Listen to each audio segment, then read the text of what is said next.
अब हम ये बात जानते हैं कि न्यूक्लिक एसिड्स मतलब क्या है कि सेल में जो न्यूक्लियस होता है वही रिस्पॉन्सिबल होता है ट्रांसमिशन ऑफ इनहेरेंट कैरेक्टर। इसको हम हेरिडिटी बोलते हैं। हेरिडिटी दो चीज़ों से चलती है जो कि पार्टिकल्स हैं न्यूक्लियस के।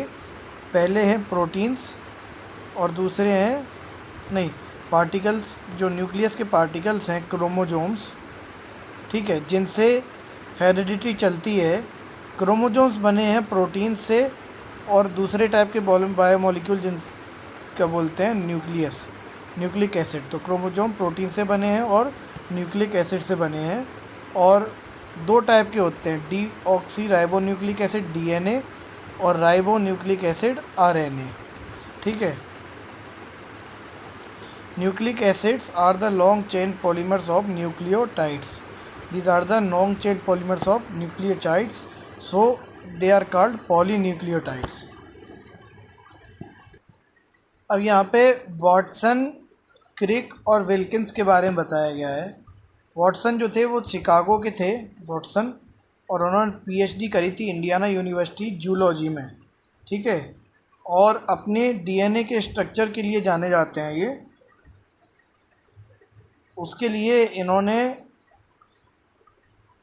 फ्रेडरिक क्रिक और विल्किंस के साथ में नोबेल प्राइज़ शेयर किया था 1962 में, ठीक है। और इन्होंने double helix structure of DNA की खोज करी थी, जिसमें जो लेडर के फॉर्म में, ट्विस्टेड लेडर के फॉर्म में है ये डबल हेलिक्स स्ट्रक्चर। जो रेल्स हैं लेडर की वो फॉस्फेट और डाईऑक्सीराइबोस जो कि एक शुगर है इसकी अल्टरनेटिंग यूनिट से बनी है। जो लेडर है उसकी रेल्स डाईऑक्सीराइबोस जो कि एक शुगर है और फॉस्फेट की अल्टरनेटिंग यूनिट से बनी है। और जो रंग्स हैं, रंग्स ये रेल्स हैं और ये रंग्स हैं। Rings are composed of purine या फिर pyrimidine बेसिस से बनी है रंग्स। और ये रिसर्च ने मॉलिक्यूलर बायोलॉजी में एक फाउंडेशन तैयार किया और रिकॉम्बिनेंट डीएनए टेक्निक में भी अभी काम आता है। डीएनए में टोटल 4 बेसिस होते हैं, एडेनिन, गुआनिन, साइटोसिन और थायमिन। तो केवल टोटल 4 बेसिस होते हैं डीएनए के, और जो कि हैं एडेनिन, गुआनिन, साइटोसिन और थायमिन, ठीक है। आरएनए में भी 4 बेसिस होते हैं, लेकिन इनमें डीएनए और आरएनए में ये 3 कॉमन होते हैं, adenine, guanine, cytosine. Adenine, guanine, cytosine ये तीनों कॉमन होते हैं। तो ए जी सी ये कॉमन होते हैं। और डीएनए में होता है एक टी, ए जी सी टी, और आरएनए में होता है ए जी सी यू, ठीक है। तो डीएनए के बाद आरएनए आता है और टी के बाद यू आता है, ठीक है। तो इसमें होते हैं ए जी सी टी। ए मतलब एडेनिन, जी से गुआनिन, सी से साइटोसिन और टी से थायमिन। और आरएनए में होता है ए जी सी यू, ए से एडेनिन, गुआनिन, साइटोसिन और ये यूरेसिल।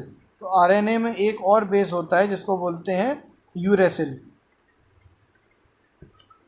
अब न्यूक्लिक एसिड्स में कुछ यूनिट्स होती हैं जिनको बोलते हैं न्यूक्लियोसाइड एंड न्यूक्लियोटाइड, ठीक है।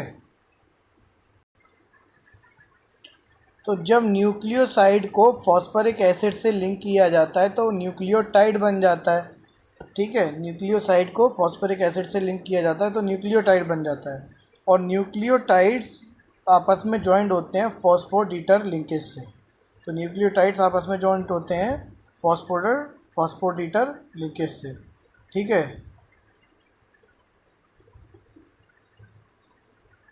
फॉस्फोडीटर लिंकेज से जुड़े होते हैं।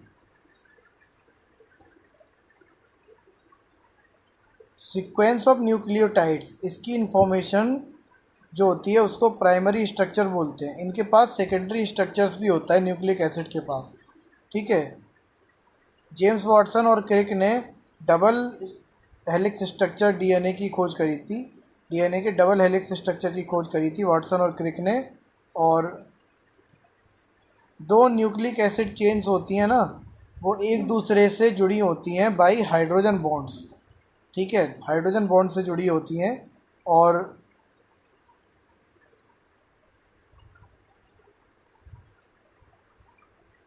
एडनिन जो होता है ना, एडनिन थायमिन से हाइड्रोजन बॉन्ड्स बनाता है, और साइटोसिन जो होता है वो गुआनिन से बनाता है। ठीक है, तो हम बोलते हैं ना AGCT। तो इसमें जो एडिडीन जो होता है वो थायमिन से बॉन्ड बनाता है, AGCT।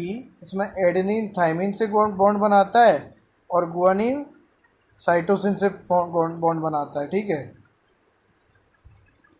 तो प्राइमरी स्ट्रक्चर तो हमने देख लिया। ठीक है, सेकेंडरी स्ट्रक्चर,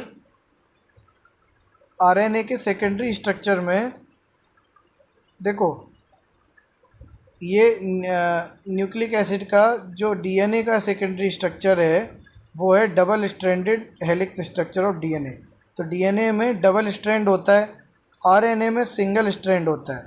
तो डीएनए में डबल स्ट्रैंडेड हेलिक्स होता है और आरएनए में सिंगल स्ट्रैंडेड हेलिक्स होता है।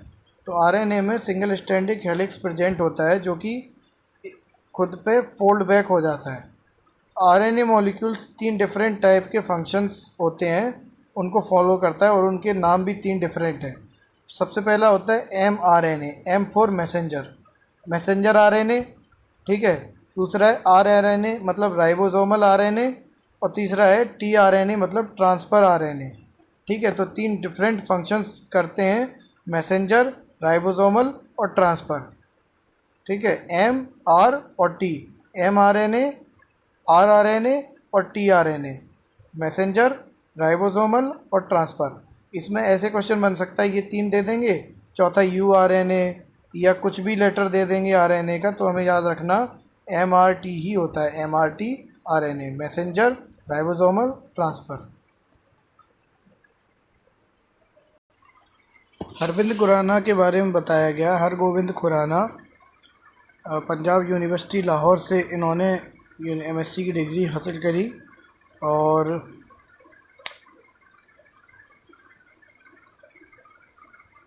इन्होंने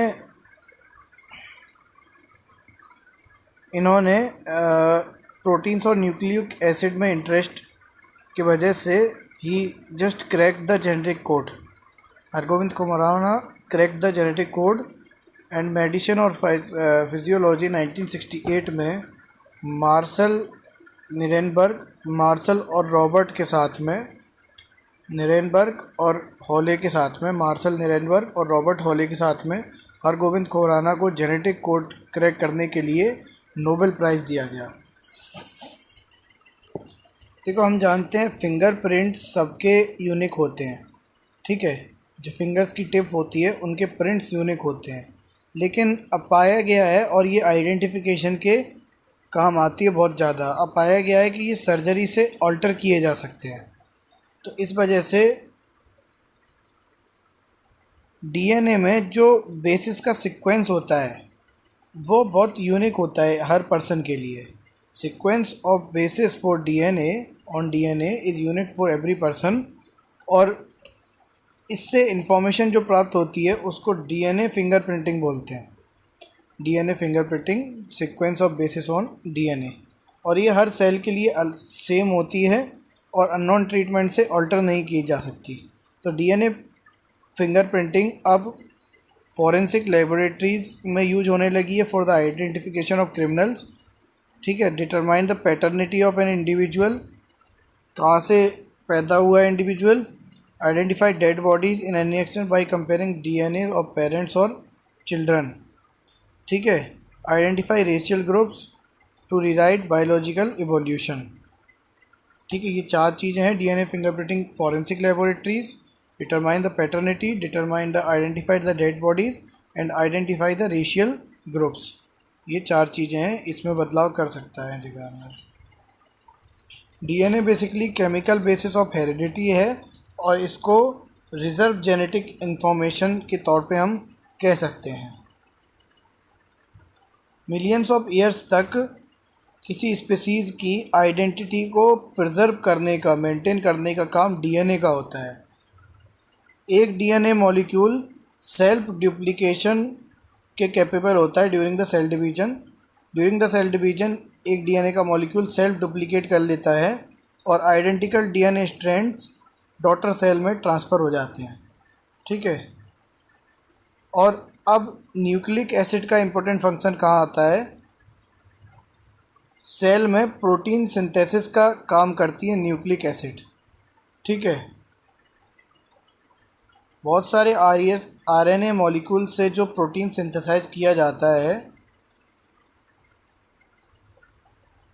मतलब प्रोटीन्स जो हैं वो बहुत सारे आरएनए मॉलिक्यूल से सिंथेसाइज किए जाते हैं, लेकिन जो पर्टिकुलर प्रोटीन बनाना है इसका मैसेज जो भेजता है वो डीएनए भेजता है।